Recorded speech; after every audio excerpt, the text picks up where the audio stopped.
Guys, ngayon magluto tayo ng banana Q. Kung paano natin padikitin yung asukal sa saging, yung parang ano siya, yung anibal, yung hindi siya magbuo-buo. Yan guys, ilagay na natin ang ating banana. And then, habang di pa siya gaanong brown guys, medyo light brown pa lang.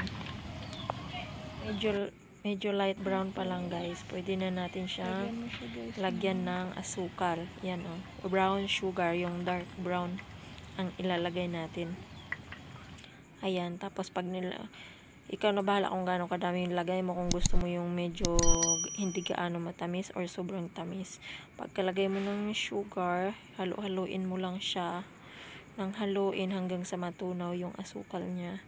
Tapos didikit na siya sa saging pag hinalo mo siya ng hinalo. Pero mas maganda dyan kasi guys yung talaga mas maraming mantika. Pag marami yung gagawin mo pambenta sa mas malaking kawali, tapos mas nakalubog yung saging sa mantika para mas maganda yung pagkaluto.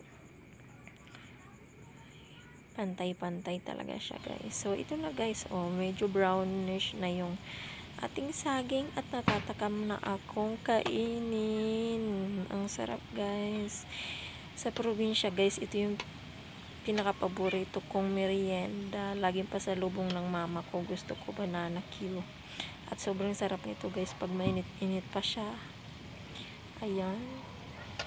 Mabilis lang magluto ng banana Q guys. At gawing business, pang tinda, pag walang ginagawa sa bahay, at least merong kinikita kahit pa paano. Ayan na guys, so yummy. Yan nag-caramelize na yung sugar niya. Tapos unti-unti na siyang dumidikit sa ating saging. So thank you for watching guys. Don't forget to like and subscribe sa aking channel. Sana matutunan nyo rin mag-banana Q na kagaya nito. Thank you for watching.